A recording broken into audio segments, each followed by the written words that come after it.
Les quería contar una anécdota para empezar. Mientras preparaba esto, me acordaba que cuando yo era chica, nuestra familia nos llevó, mi tío, me acuerdo, David y Betina, nos llevaron a nuestros padres y a mi hermana y a mí a un restaurante chino que en esa época se ve que era famoso, que era muy rica la comida, decían, ¿no? No sé si vos, Cami, te acordás.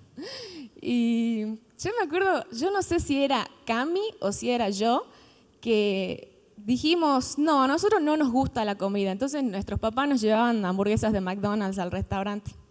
No sé si era Cami o si era yo, pero me acuerdo que caíamos, mi mamá y mi papá iban así con vergüenza, con la cajita feliz al restaurante porque a nosotras no nos gustaba la comida china. Aunque nunca la habíamos probado, ¿no? Pero a nosotras decíamos que no nos gustaba. Bueno, la cuestión que llegó en algún día que nos dio curiosidad por esa comida, la probamos y nos empezó a gustar. Y me acuerdo que, bueno, íbamos de vez en cuando para ocasiones especiales y cuando nos sentábamos a la mesa, el mozo traía la carta, como siempre hacen en los restaurantes, y nosotros le decíamos, no hace falta, ya sabemos lo que vamos a pedir. Y siempre pedíamos los tres mismos platos, que era chop suey de carne, pollo a la almendra y agridulce de cerdo. Y les cuento que hasta el día de hoy, si vamos a ese lugar, pedimos los mismos platos. No hemos cambiado la variedad, ¿no?, de lo que pedimos. Y yo recuerdo que alguna vez en mi vida, cuando estaba la carta ahí, estaba aburrida esperando, me puse a leer la carta y a pensar a ver qué otros platos hay acá, ¿no?, de comida. Y bueno, había una gran variedad, no sé si habían unos 20 platos y cada uno tenía para elegir si uno quería con carne, con pollo, con mariscos. Bueno, haciendo el resumen, nunca probamos otro plato, solo conocemos esos 3 platos de ese lugar y cada vez que vamos pedimos solamente esos 3 platos.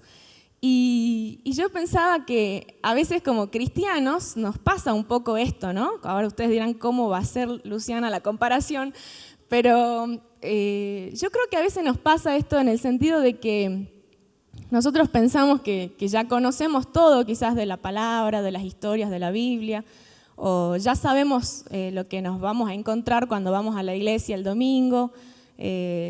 Estamos como acostumbrados a una cierta rutina como cristianos, como creyentes, y a veces puede pasar que siempre sea lo mismo, ¿no? Y no hay nada nuevo y pensamos que ya conocemos todo, pero la realidad es que no es así, ¿no?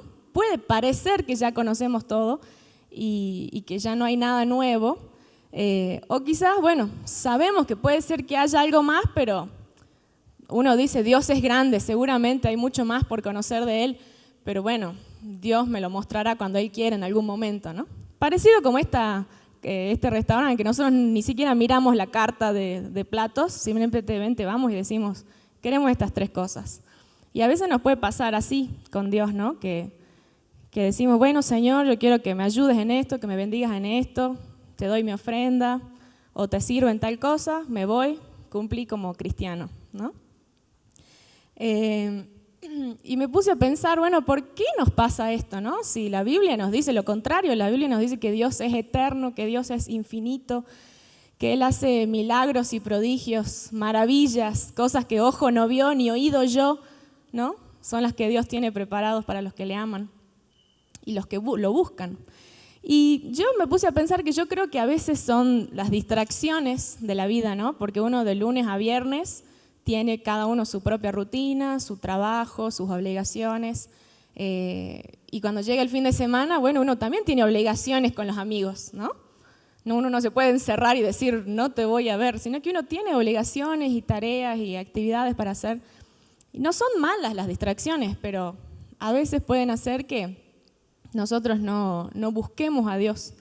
Otra de las razones que pensaba era que a veces quizás nos sentimos cómodos con cómo estamos, y nos asusta lo nuevo, no queremos cambios, ¿no? Nos sentimos cómodos con ese plato de comida, sabemos que va a estar rico, que va a ser bueno y no queremos probar nada que nos arrepintamos. Y a veces nos puede pasar así con Dios también, ¿no? No queremos pedirle o hacer cosas nuevas por Dios porque tenemos temor o miedo de que Dios nos pida algo más o algo que nos cueste. Y entonces nos quedamos, como se dice popularmente, en el molde. Nos quedamos ahí quietitos, ¿no? Porque nos preocupa lo que Dios nos pueda llegar a pedir. Entonces nos quedamos hasta ahí y cumplimos con lo que hacemos siempre. Y otra de las razones pensaba que quizás porque no nos interesa, porque no surge de nosotros un interés así.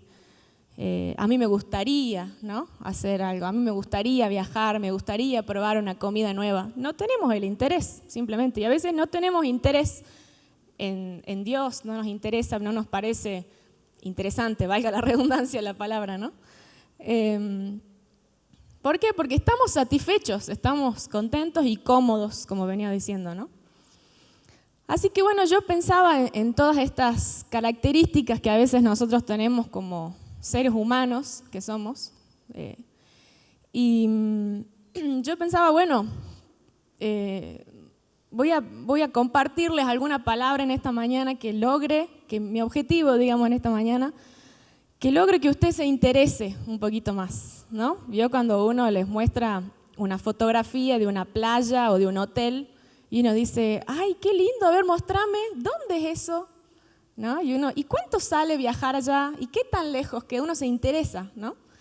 Así que mi objetivo en esta mañana es como mostrarles una fotografía para que ustedes quizás se interesen un poco más por ciertos temas en realidad, y que usted también se anime a nuevos desafíos, y quizás si estaba distraído, usted se enfoque, o si estaba dormido, usted se despierte al ver esta fotografía que le voy a mostrar, ¿no? Y bueno, uno podría hablar de un montón de temas de Dios. Dios es tan grande y tan infinito, pero yo elegí hablar de un tema que no sé si es desconocido, pero no es desconocido, todos conocemos, pero es un tema que por ahí quizás no lo predicamos tanto, no lo hablamos tanto en la iglesia, y es el Espíritu Santo. Eso quería que hablemos en esta mañana. Y lo más curioso de todo esto es que cuando yo empecé a buscar sobre este tema, pude ver que hay miles de versículos donde se lo nombra el Espíritu Santo, aún en el Antiguo Testamento. Y usted me dirá, pero no, el Espíritu Santo apareció en Pentecostés. No, el Espíritu Santo estuvo desde el inicio, desde la creación del mundo, como veíamos en el video, desde la creación del mundo. También en la nueva creación, cuando vino Jesús, y a lo largo de toda la historia, y también está escrito que va a estar, bueno, en el Apocalipsis podemos ver la gran obra del Espíritu Santo, y está escrito que Él va a ser el que va a transformarnos, ¿no? Y el que nos va a renovar y hacer nuevas criaturas para que podamos conformar el nuevo pueblo de Dios, la nueva creación de Dios. Y bueno, si quieren podemos ver, para que Génesis 1:2, podemos ver ahí que el Espíritu Santo estuvo desde el principio en la creación del mundo, como les decía, ¿no? Dice, y la tierra estaba desordenada y vacía, y las tinieblas estaban sobre la faz del abismo, y el Espíritu de Dios se movía sobre la faz de las aguas. También fue el aliento de vida que Dios sopló sobre Adán y Eva para que se transformen en seres vivientes, ¿no? Estuvo, bueno, como dije, a lo largo de la historia del pueblo de Dios, que no voy a leer todos los versículos que aparecían porque no terminaríamos más, y vamos a leer Efesios 4, 23 y 24, que si alguno por ahí se perdió la serie de prédicas de Efesios que estuvimos haciendo hace un tiempo atrás, habla de la nueva creación, ¿no? El Espíritu Santo está presente en el comienzo de la nueva creación, cuando dice, por ejemplo, y renovaos en el espíritu de vuestra mente y vestíos del nuevo hombre creado según Dios en la justicia y santidad de la verdad. No sé si me confundí de versículo, pero hay una parte que dice, o quizás otra versión, nos despojemos del viejo hombre, renovemos el espíritu de nuestra mente y nos vistamos del nuevo hombre creado según Dios. Esta es la nueva creación. Y bueno, para poder, vamos a leer Juan 4:24 para poder no empezar la prédica porque si no sería muy larga, pero para poder seguir con este tema. El título de esta prédica, digamos, ¿sí? Bueno, dice acá que Dios es espíritu y los que le adoran en espíritu y en verdad es necesario que le adoren. Pero lo que quiero decir es que el espíritu de Dios es Dios. Ya sabemos, ¿no?, que Dios es Padre, Hijo y Espíritu Santo. Son 3 personas en una. Es la Trinidad de Dios. Pero es muy importante acá remarcar este versículo de que Dios es espíritu. ¿Por qué? Justamente para explicar que Él no está sujeto a limitaciones físicas o temporales como nosotros, sino que por naturaleza Él no tiene esa limitación del tiempo o del espacio. Y en las Escrituras podemos ver que el Espíritu de Dios también se lo nombra como el Espíritu de Jehová o el Espíritu Santo, Espíritu de juicio, de sabiduría, Espíritu de vida, Espíritu de adopción y así innumerables formas en las que se nombra el Espíritu Santo, ¿no? Pero yo quería que, para que sea más fácil para nosotros hablar en esta mañana sobre el Espíritu Santo, que es alguien tan grande y tan infinito, enfocarnos en 3 puntos para que podamos aprender algo y llevárnoslo a la casa de una manera más práctica, ¿no? Y el punto número 1 es cuáles son las capacidades del Espíritu Santo. Y dice, vamos a leer en 1 Corintios 2:14, dice, pero el hombre natural no percibe las cosas que son del Espíritu de Dios, porque para él son locura y no las puede entender, porque se han de discernir espiritualmente. Una de las capacidades del Espíritu Santo es explicar, mostrar, revelar a los hombres las cosas ocultas de Dios. Nosotros a Dios no lo podemos ver. Podemos leer su palabra, pero a veces no la podemos entender. Necesitamos que el Espíritu Santo nos muestre, nos explique, nos enseñe lo que Dios quiere decir a través de su palabra, lo que Dios quiere decir a través de toda la historia de la Biblia como una historia global, no solamente historias pequeñas, aisladas. Entonces, una de las capacidades es esa, del Espíritu Santo. O sea que es una tarea muy importante. Podríamos decir que es una tarea vital, que si no la tenemos, entonces estamos muertos. Es una tarea vital la del Espíritu Santo, acercarse al ser humano para que pueda entender y comprender la palabra de Dios. Sin el Espíritu Santo no podemos comprender lo que Jesús hizo por nosotros en la cruz. Vamos a leer Juan 16, del versículo 5 al versículo 15.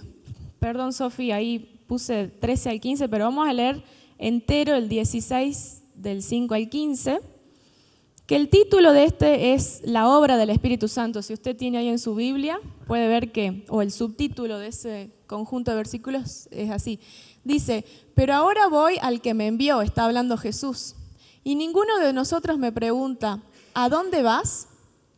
Antes, porque os he dicho estas cosas, tristeza ha llenado vuestro corazón. Pero yo os digo la verdad, os conviene que yo me vaya, porque si no me fuera, el Consolador no vendría a vosotros, mas si me fuere, os lo enviaré. Y cuando Él venga, convencerá al mundo de pecado, de justicia y de juicio. De pecado por cuanto no creen en mí, de justicia por cuanto voy al Padre y no me veréis más. Y de juicio por cuanto el príncipe de este mundo ha sido ya juzgado. Aún tengo muchas cosas que deciros, pero ahora no las podéis sobrellevar. Pero cuando venga el Espíritu de verdad, Él os guiará a toda la verdad, porque no hablará por su propia cuenta, sino que hablará todo lo que oyere y os hará saber las cosas que habrán de venir. Él me glorificará porque tomará de lo mío y os lo hará saber. Todo lo que tiene el Padre es mío, por eso dije que tomará de lo mío y os lo hará saber. Ahí leíamos, ¿no? En el versículos 13 y 15, que el Espíritu de verdad, el Espíritu Santo, es el que nos guiará a toda verdad. Acá vemos nuevamente que su tarea es guiarnos, mostrarnos, explicarnos la verdad de Dios, la palabra de Dios, que es verdad. También otras capacidades es que el Espíritu Santo sensibiliza a las personas. El Espíritu Santo es sensible y por eso sensibiliza nuestro corazón. El Espíritu Santo es sabio y da sabiduría, espíritu de sabiduría. El Espíritu Santo es soberano y por eso es que Él tiene la capacidad de guiar nuestros pasos a su voluntad. Quiero remarcar acá que el Espíritu Santo no es un ángel de los miles de ángeles que tiene Dios, que lo ayuda a Dios en sus tareas. El Espíritu Santo es Dios. Él es soberano y tiene toda la autoridad que Dios Padre tiene. Y esto lo demuestra en las cosas que vamos a ver a continuación. El punto número 2. El primero era capacidad y el punto número 2 es la identidad del Espíritu Santo. Como les decía antes, el Espíritu Santo es una persona. No es una influencia o una percepción que nosotros podamos tener o una emoción que podamos sentir, sino que el Espíritu Santo es una persona, es Dios. ¿Y por qué? Esto lo podemos ver en las Escrituras porque se lo designa con un pronombre personal, Él, ¿no? Dice, como leíamos recién en Juan 16:14, Él me glorificará. El Consolador en Juan 16:7. Así que este es un punto muy importante. El Espíritu Santo no es un ángel más, como dije yo, sino que aunque no lo podamos ver, el Espíritu Santo es del Espíritu de Dios, es Dios mismo, hablándonos a nosotros, acercándose a nosotros. Y vamos al punto número 3, la función del Espíritu Santo. Vamos a leer Romanos 8:16. Dice, el Espíritu mismo da testimonio a nuestro espíritu de que somos hijos de Dios. O sea que el Espíritu Santo es el que interviene para certificar esto, ¿no? Para que nos ayude a nosotros a comprender nuestra posición en Cristo. Una vez, antes de que recibir su perdón y una vez que recibimos su perdón, somos adoptados como hijos de Dios. Dios nos llama hijos y el único que puede certificar eso es el Espíritu Santo, cuando somos llenos de su presencia. Hechos 16:7, otra de las funciones del Espíritu Santo es que Él interfiere, digamos, en los planes, ¿no? Dice, por ejemplo, y cuando llegaron a Misia, intentaron ir a Bitinia, pero el Espíritu no se lo permitió, ¿no? El Espíritu no se lo permitió. O sea que el Espíritu Santo, acá podemos ver que Él es Dios, porque Él tiene la autoridad y el poder para tomar este tipo de decisiones, ¿no? Interferir a veces en nuestros planes. Vamos a 1 Corintios 12:11. Dice que el Espíritu Santo distribuye dones a quien quiere. Dice, pero todas estas cosas las hace uno y el mismo Espíritu repartiendo a cada uno como Él quiere.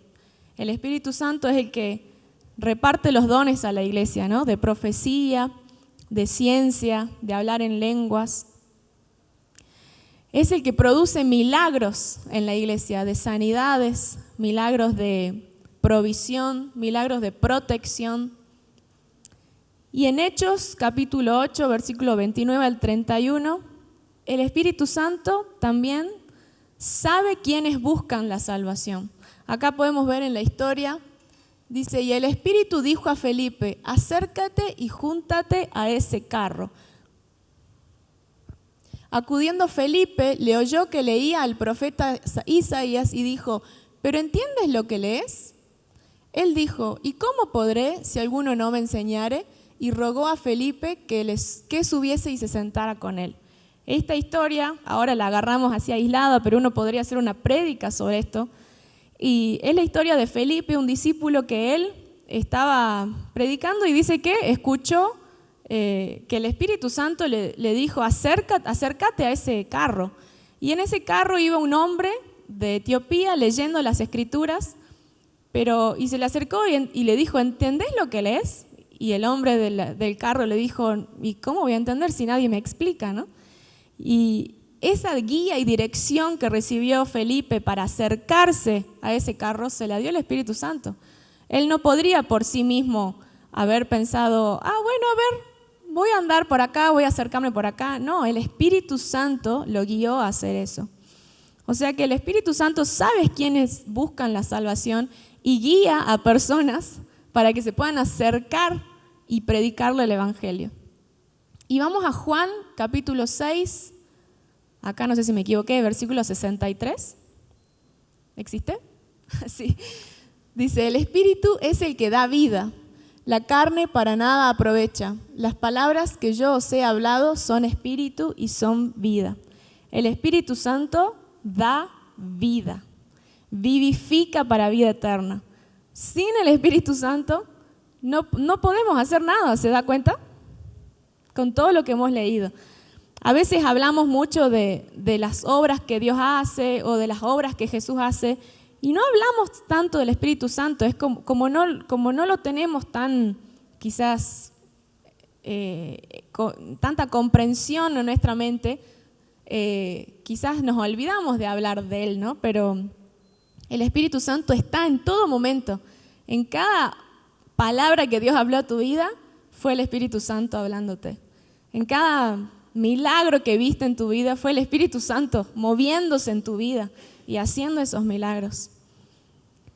Para nosotros es quizás difícil comprender cómo es la obra del Espíritu Santo y cómo es la obra de Dios, cómo es la obra de Jesús, cómo es todo esto tan grande que leemos que Él hizo por nosotros. Pero necesitamos al Espíritu Santo para que podamos comprenderlo y podamos recibir eso en nuestras vidas. Y usted sabe que la palabra también dice que el Espíritu Santo mora en cada creyente, o sea, vive en cada creyente. Por eso 1 Corintios 3:16 dice, ¿no sabéis que sois templo de Dios y que el Espíritu de Dios mora en vosotros? El Espíritu Santo mora, vive en el corazón o en el cuerpo o en el espíritu de cada uno de los que creen en Jesús, de cada uno de los que decidieron aceptar que Jesús es su Salvador y su Señor. Y como huésped, que es el Espíritu Santo en nosotros, dice que Él es muy celoso, ¿no? Y las Escrituras nos enseñan a que no contristemos al Espíritu Santo. Y yo quería leerles una porción de un libro que estuve leyendo, en el que el autor dice, frecuentemente siento, y veo que a otros también les ocurre, que estoy caído y desanimado. Y pienso, ¿qué habrá sucedido con el Espíritu? Luego hallo en mi examen de faltas, algunas graves, otras no tanto, y ruego al Señor perdón. Siento también la restitución de la presencia del Espíritu. Y cuando yo leí esta frase, yo pensaba, nunca pensé lo que pensó este autor en este sentido, de que quizás si yo me siento desanimada o un poco bajoneada, como se dice en el idioma más popular, quizás sea porque el Espíritu Santo está contristado, ¿no? Está triste en mí por algo que yo hice. La verdad nunca lo había pensado de esa forma. Yo pensaba que quizás si yo hacía algo que a Dios, no sé, no le agradaba, yo no me iba a dar cuenta o no lo iba a sentir. Pero realmente llegó a mi corazón cuando leí esto de acá, porque me parece que es una buena señal para poder, digamos, darle atención, ¿no? Que quizás cuando a veces nos sentimos tristes o decaídos, no solo sea porque, no sé, perdimos el trabajo o porque pasan cosas en la vida que nos quitan el gozo y la alegría, sino que quizás también pueda ser porque hemos hecho algo que a Dios no le ha agradado. Y eso provoca en nuestro corazón una tristeza, una angustia, ¿no? Y uno dice, no sé por qué me siento así, ¿pero qué te pasa? ¿Por qué te sentís así? No sé, hoy no tengo ganas de hacer nada. Hoy no tengo ánimo ni aliento para levantarme, para hacer mis trabajos, para ordenar mis cosas. Hoy no sé qué me pasa, pero no me surge el deseo de hacerlo, ¿no? Y a veces podría llegar a ser por esto, ¿no? Así que bueno, para terminar, me gustaría que nos pongamos todos de pie y que podamos leer este versículo que está en Hechos, capítulo 2, versículo 38, que Pedro les dice, ¿no? En una prédica que él está haciendo, un sermón, dice, Pedro les dijo, arrepentíos y bautícese cada uno de vosotros en el nombre de Jesucristo para perdón de los pecados y recibiréis el don del Espíritu Santo. Pedro le predicaba a personas que estaban escuchando el Evangelio por primera vez, arrepiéntanse. Pero yo creo también que aún como cristiano, cuando uno ya lleva una vida de muchos años con el Señor o creyendo en la palabra de Dios, es necesario también arrepentirse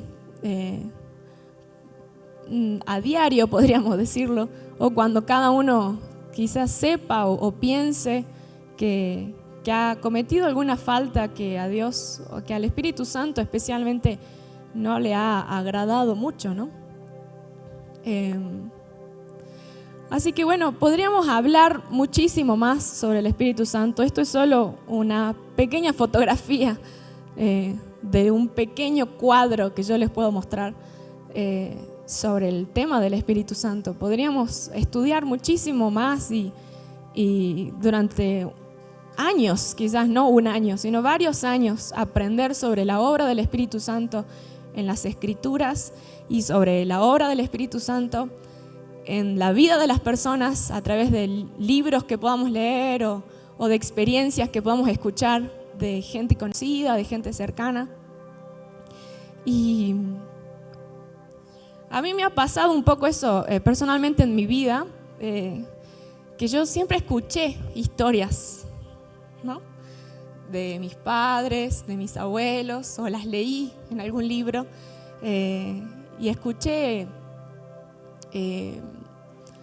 cosas, obras, milagros que el Espíritu Santo hizo, pero realmente no lo entendí o no lo valoré hasta que yo misma tuve una experiencia. Y a mí me gustaría que yo logre a través de esta pequeña fotografía y que usted se interese, ¿no? En buscar o en aprender sobre el Espíritu Santo, porque es necesario que realmente cada uno tenga el deseo de buscarle. No es tanto lo que yo pueda decirles, sino lo que usted tenga en su corazón y en su mente para buscar de Él, para buscar adorarlo, así como la canción que escuchábamos hoy, mi mirada puesta en ti, no miro a otro lado, ¿no? No quiero distraerme, Señor, con cosas que me alejen de los planes que tenés para mi vida. Así que vamos a orar en esta dirección y es mi deseo que Dios haga su obra en su vida. No lo que yo quiero o lo que a mí me parezca, sino que Dios haga su obra en su vida, que Dios hable a su corazón con lo que tiene particularmente para su corazón. Si usted cree que Dios le puede hablar, entonces va a escuchar su voz. Si usted no cree, entonces no la va a escuchar. Pero si usted cree y busca escuchar su voz y le habla al Señor, el Señor le va a hablar y le va a mostrar cosas que usted no conocía, no sabía y que usted quizás está perdiendo, ¿no? Así que bueno, oremos al Señor. Gracias, Señor, por esta mañana y por esta palabra que pudimos estudiar juntos como iglesia. Señor, yo te pido que nos ayudes a abandonar toda distracción que estemos poniendo como prioridad y que nos impida buscar tu presencia, que nos impida escuchar tu voz, que nos impida escuchar tu dirección, Señor. Ayúdanos a que esas distracciones no sean cosas malas, Señor, sino que realmente no sean nuestra prioridad, sino que tú seas nuestra prioridad, Señor. Ayúdanos a no tener miedo de salir de nuestra comodidad y de ofrecer nuestra vida a ti, de ofrecer nuestros dones y talentos, nuestras capacidades, nuestros recursos para ti. Ayúdanos, Señor, a no reservarnos, sino ayúdanos a poder entregarnos a ti, a poder rendirnos a ti, a poder arriesgarnos por ti, por tu obra, por tu reino, Señor, por tus planes, así como tú lo hiciste por nosotros, Señor. Ayúdanos, Señor, a que podamos acercarnos a ti con humildad, a buscar tu voluntad, a buscar tu Espíritu Santo, porque sabemos, Señor, que todo lo demás vendrá por añadidura. Todos nuestros deseos, nuestras ambiciones, nuestros sueños, las cosas que queremos lograr en la vida, lo que para nosotros es el éxito, todo eso vendrá por añadidura si te buscamos a ti primero, Señor. Ayúdanos a recordar este principio en nuestra vida y a no buscar hacer tesoros aquí en la tierra y olvidarnos de hacer tesoros en los cielos, como dice tu palabra. Ayúdanos, Señor, a olvidarnos de nuestra necesidad física y enfocarnos en nuestra necesidad espiritual para reconocer que te necesitamos, Señor, que sin ti nada podemos hacer, que sin ti nunca vamos a tener verdadero gozo en nuestra alma, en nuestro corazón. Ayúdanos, Señor, a entender, a reconocer que solo en ti somos plenos, que tú eres nuestra plenitud, que solo tú llenas, Señor, el vacío de nuestra alma, que nada ni nadie en este mundo puede llenar. Solo tú puedes llenar con tu presencia, con tu amor, con tus ríos de agua viva, como dicen las Escrituras.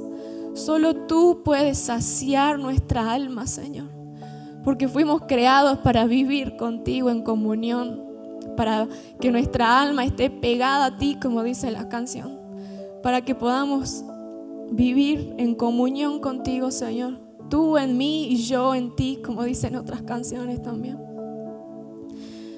Gracias, Señor, por esta palabra, por esta mañana, por tu presencia. Ayúdanos a recordar esto cada día de nuestras vidas, Señor. Te alabamos y te bendecimos en el nombre de Jesús. Amén.